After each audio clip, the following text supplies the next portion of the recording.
kurunja murebo atari west nakwakira omwazi gw'eriizooba olwakabiri shaisha tunekicweka program mushawawe kandi program egine kukibaho ekitongore kya National Medical Stores ekitongore kiri kujunanizibwa ku bantu janjaza embazi omwihanga obwo hati embazi yabashe kwaneka omarwariro gatari gamwe na gamwe kandi kugira ngu hika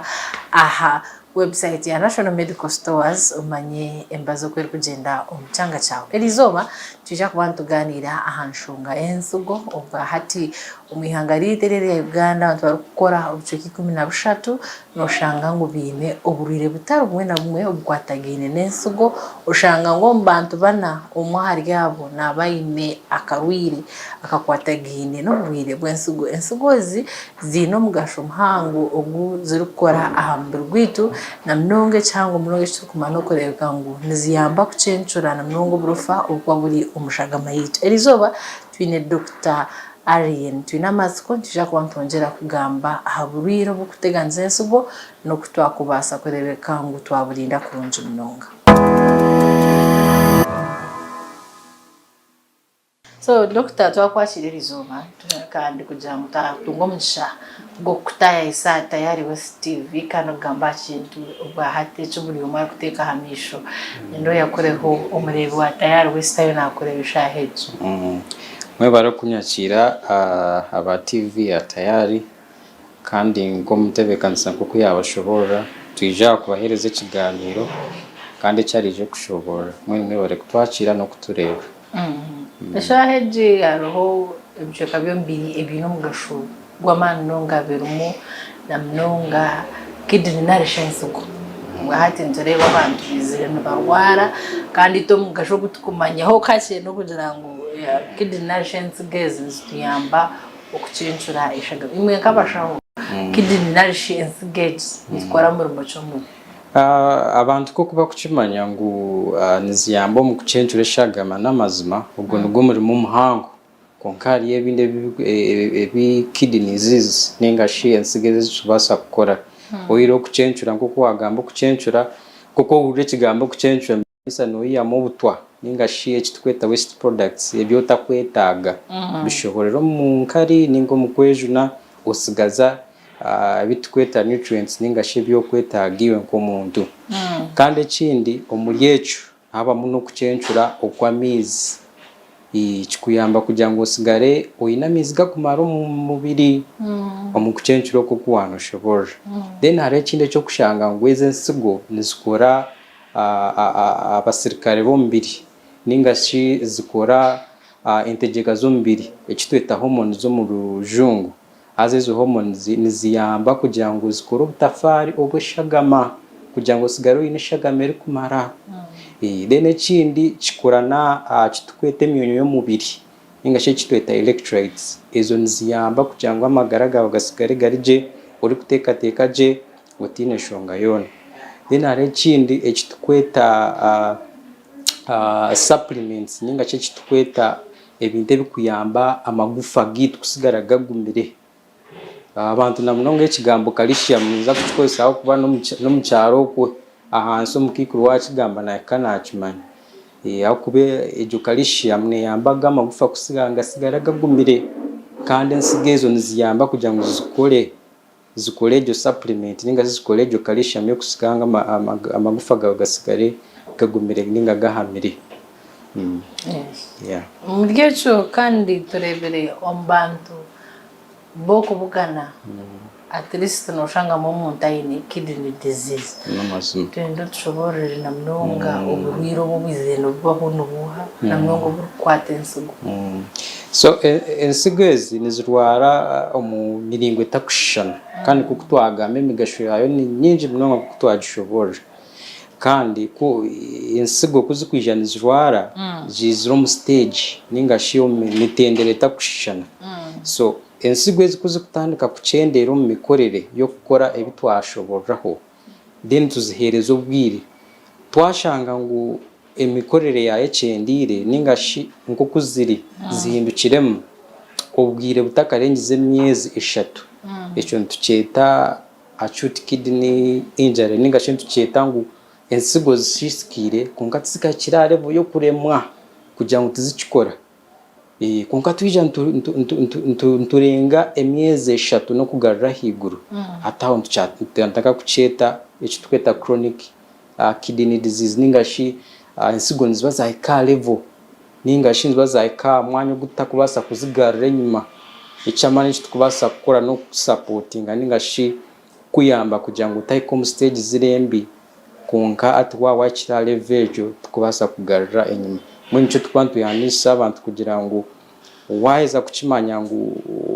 kwatiwe endwareji ningashorio process yo kwata endwareji bakuyambe bukirikara utakagira mu stage eri utakubasagarura nyuma. Apart from ejo iyo atugambera izindi nizihezo kwija gutegana na mnongo byo gutegana sense gozito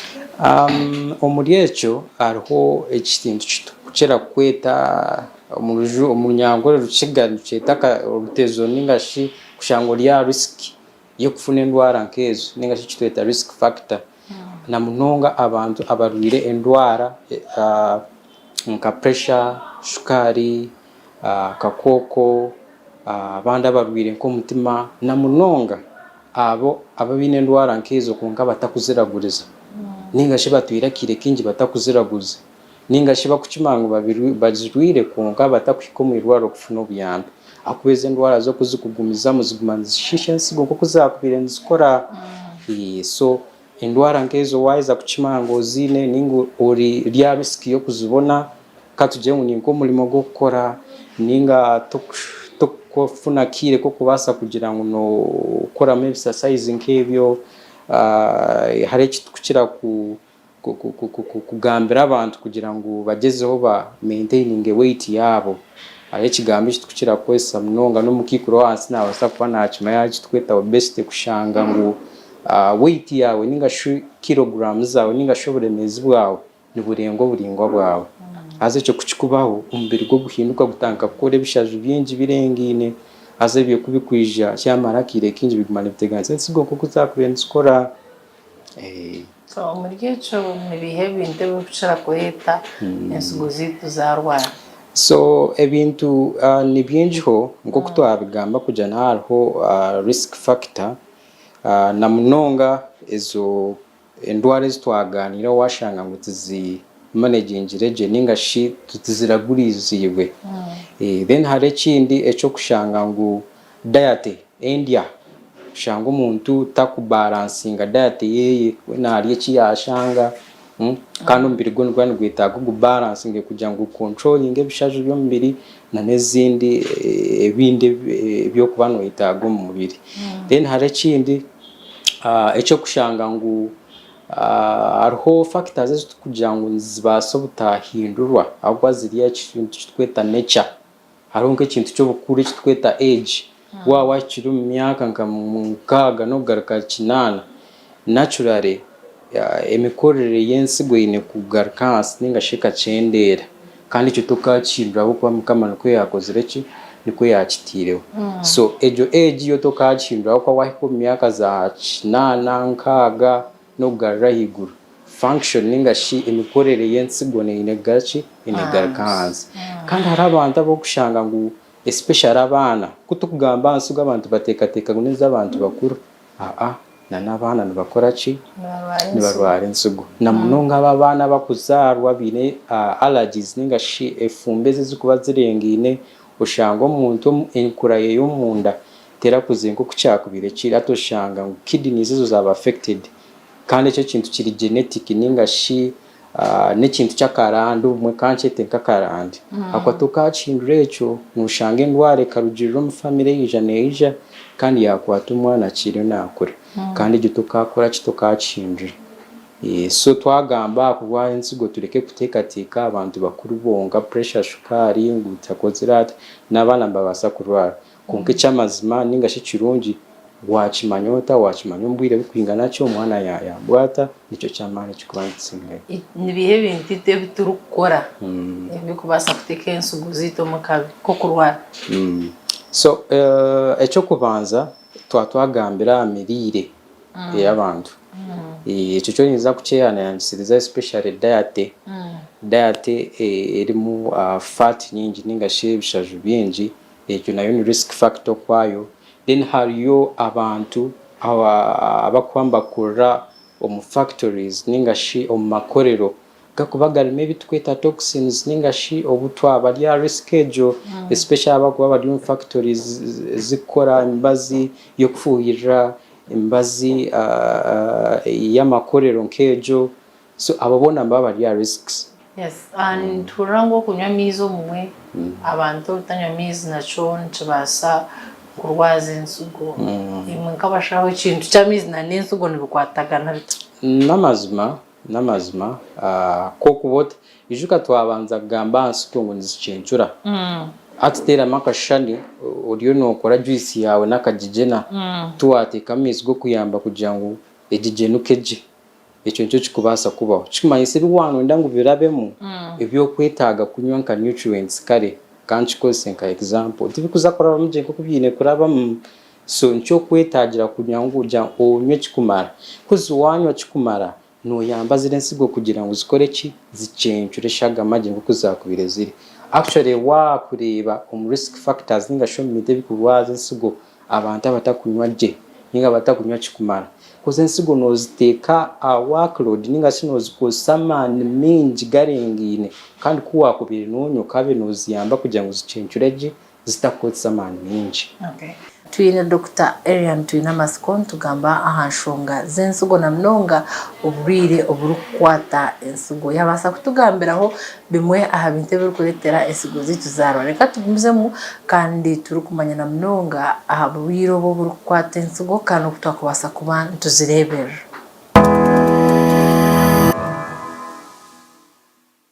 Omuntu ayino burire narusha umwana ayino burire nibakira kwereka ubonero ki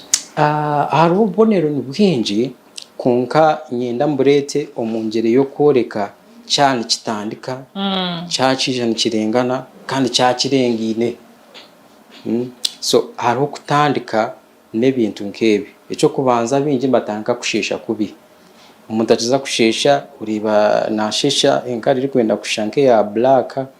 nkoko kureba kakara ya koka tukira ko jeta tea colored urine ninga kushesha enkari mu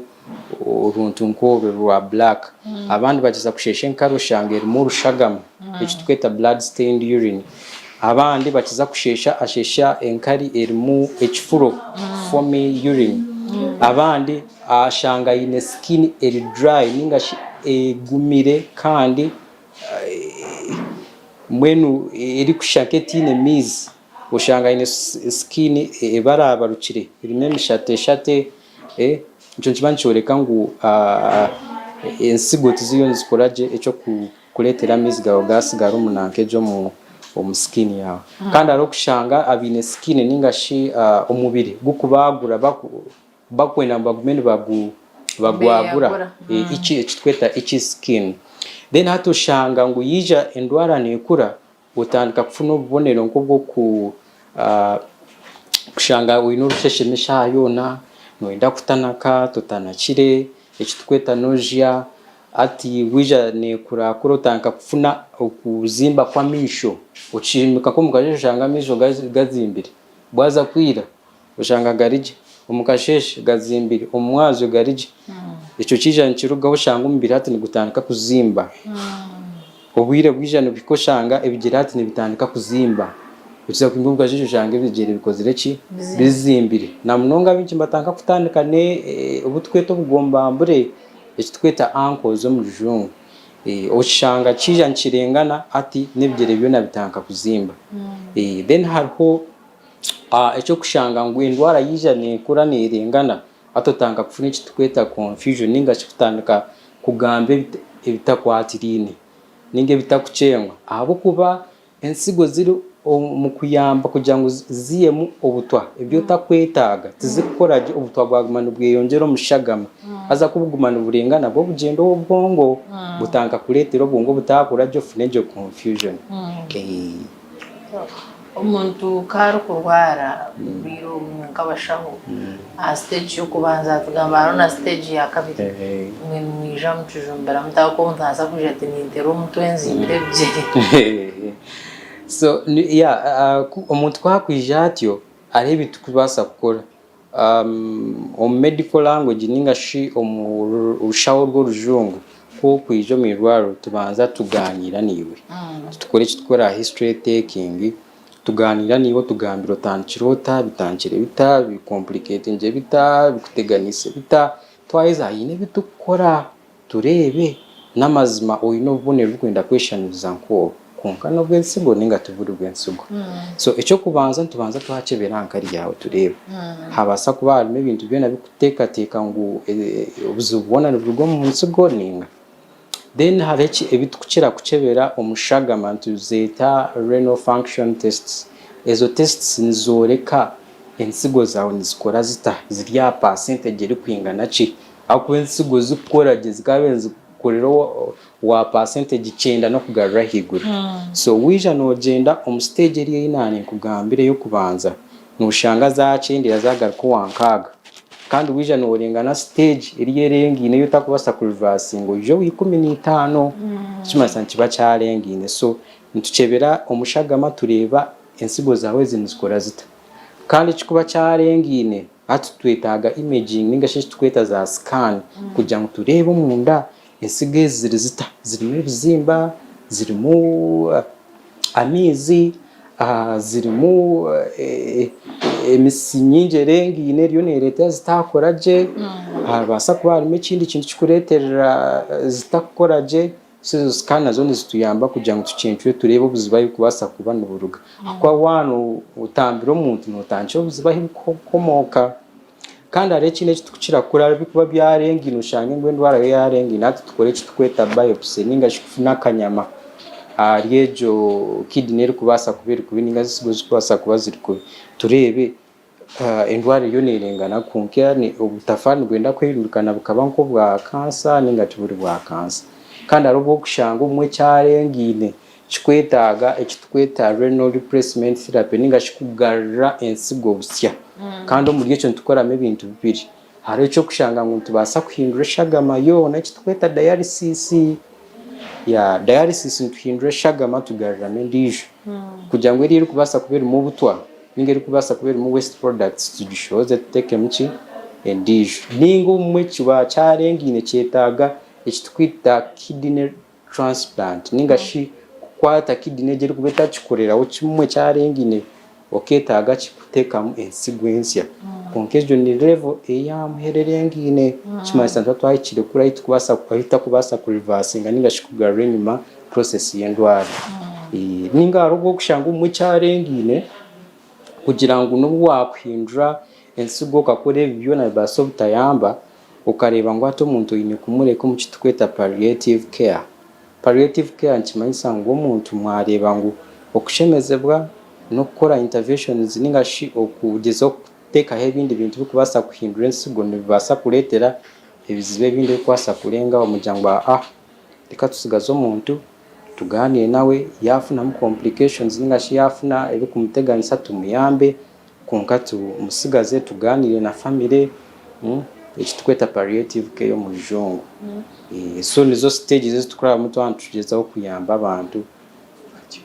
wahati abantu binji ntorango bine kidney failure nchesheresereho uriyo wayonjera na mnongo so wakureba mu research zikozirwe ningashi okuchundozo bwo kukozirwe ni kureka ngo ndwara